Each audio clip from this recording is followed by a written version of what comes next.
About 2 weeks ago, right here, there was a pro-Israel march. Frankly, this is a hate march. That is a fascist march. We are pro-peace, they are pro-violence. And when it comes to fascists, what do? We do not let them take the streets.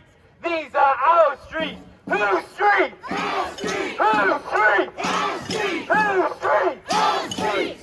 Those that want to glorify and rejoice in genocide, they can do so somewhere else, because Cardiff stands squarely with the Palestinian people. It stands squarely on the right side of history.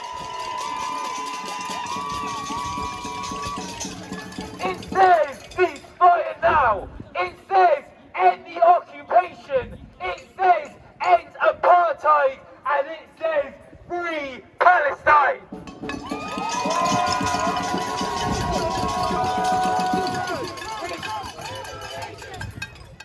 Up, liberation, down, citation.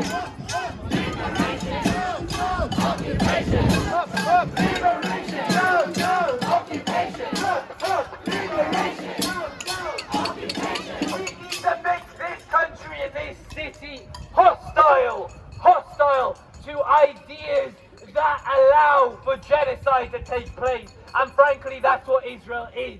It's an idea, it's an entity that wants genocide, is undertaking genocide, and we have to make sure those ideas are not allowed anywhere near people in Cardiff. Frankly, those ideas are dangerous to our society. The ideas we shout are for society, they're for peace, and they're for liberation. Those are hate marches.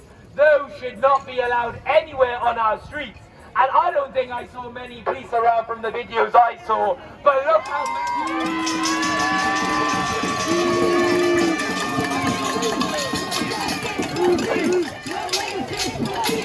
no justice, no peace, no racist police, no justice, no peace, no racist police. Let me tell you what was so different about that march and this march.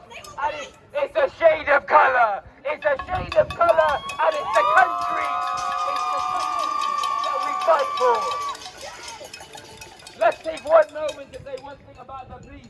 They're racist pigs. They don't have our respect. They have nothing for us. They will never protect us.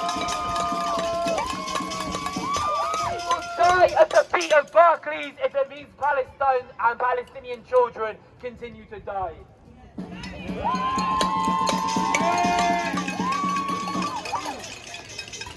Let's give some context to the reasons, I guess, behind some of the anger with the police, especially in the last few months. So in Swansea, we have protests every week. There's one tomorrow if anyone wants to come.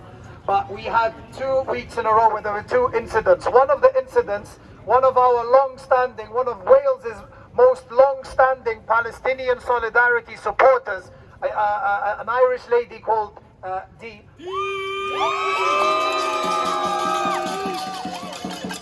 He was physically assaulted by a police officer. We have it all on camera. She was stood there with a flag doing nothing, and the police threw her into a barrier where she bruised her rib, dragged her and threw her to the floor. A complaint was made, and the witnesses that saw it have made a complaint. This was on January the 7th, I believe. We've heard nothing since. There was another incident a week later where a 6'4" man called one of the young Arab boys in Swansea at the protest. His name is Muhammad. He's 9 or 10 years old. He called him an effing terrorist. And when the police were notified, an inspector, 4457, an inspector was notified. He witnessed it. He said, well, that's freedom of speech, isn't it?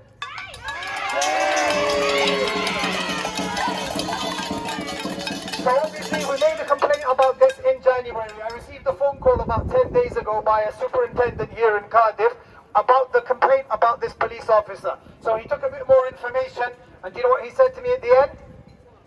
said, you know what, I can't promise you that anything's going to happen. There'll be no disciplinary, I can tell you that. And I don't know whether he's going to apologize or not. And we're probably not going to put any training in place for the officers. So what the fuck is the point in the police if they're not going to listen to us or to protect us?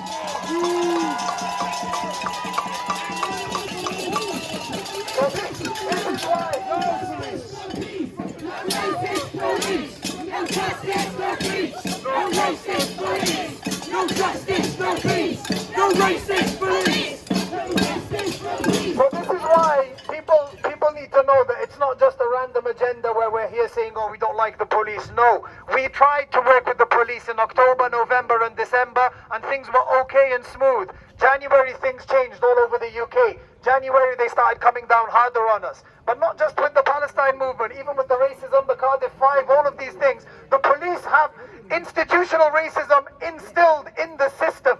That doesn't mean every police officer is a racist. No, that means the system favors those who are not brown and those who are not of color, and they will do anything to even label white people that stand with people of color or Palestine as terrorists and use the terrorism laws. So we say it loud, we say it clear, we say it constantly. Free, free! Palestine! Free, free! Palestine! Free, free! Palestine! From the river to the sea! Palestine will be free! Palestine will be free! From the river to the sea! Palestine will be free! From the river to the sea! Palestine will be free!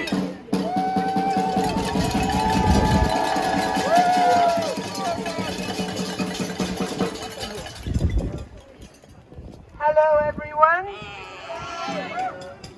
Good to speak with you again. So, a bit different to what we... Oh, thank you very much. I'm coming at this from a different angle. So I wonder how many of you have heard of the 4 horsemen of the apocalypse. For any who haven't, there are mythical biblical warriors, terrifying to behold, riding their mighty horses and bringing war, conquest, famine and pestilence to earth. Well, folks, I think they're here, and I think I know who they are. Disappointingly, they didn't arrive on horseback, and they certainly don't look like mighty warriors. In fact, a less imposing quartet is difficult to imagine. So would Biden be the bringer of war? Most certainly.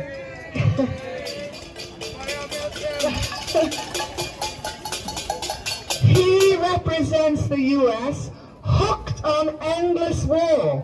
They never win any, but which cause havoc, death and destruction. Is Biden personally directing the assault on Gaza? Absolutely. How do I know this? Well, he let the cat out of the bag when he asked Israel to show him their plans for the ground invasion of Rafah. This man is a dangerous idiot.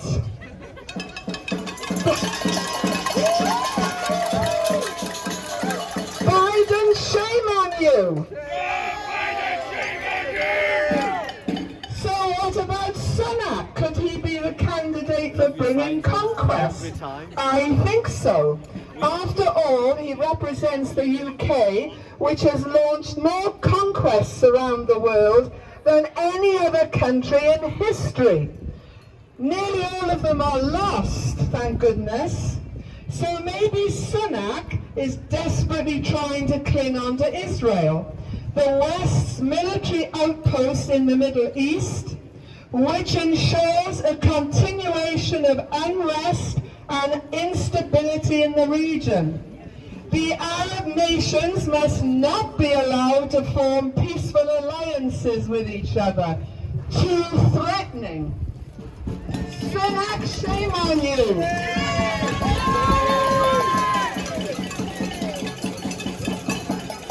The next horseman bringing famine is easy to spot. Starmer, of course. Shame on you, Starmer! Did he not voice his support for Israel's right to blockade Gaza, thereby bringing hunger to the Palestinians?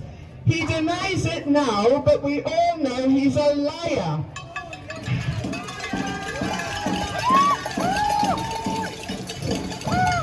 Someone mentioned this earlier, but it's worth remembering that the UK has used famine as a weapon of war in many countries.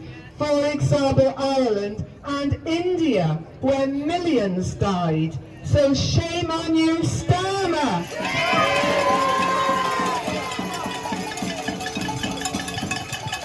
Any guess as to the final horseman? Oh, it's got to be the hapless Schultz for the job of bringing pestilence. Did he not say very recently in a press conference, that's Olaf Scholz, the Chancellor of Germany, ghastly little man. Did he not say, and I'm half German and I'm absolutely disgusted with it all, did he not say recently in a press conference with the Malaysian President Mahathir that Germany has a very special relationship with Israel and that it would stand by Israel no matter what? Shame on you! By the way, the Malaysian President totally demolished Schultz. It was absolutely wonderful. So clearly, Olaf Scholz supports the evil trio of Benjamin Netanyahu, Prime Minister, Ben-Gvir, Minister of National Security, and Yoav Gallant, Defense Minister. Shame on them all! These three and others are the most inhumane, brutal, sadistic and cruel pests on steroids for sure. Shame on you, Schultz! So to Biden and co and their masters, of course, are these people dangerous? Most certainly. They may not be the horsemen of the apocalypse, but yes, they are very dangerous. And we have a hell of a fight on our hands. But never forget, we the people have the power. This is why they hate us so much and are trying to demonize us. The ceasefire, when it comes, is only the first step. Our struggle continues against the state of Israel is dismantled and returned to the indigenous people. The Arabs, the Jews, and the Christians. In other words, the Palestinians.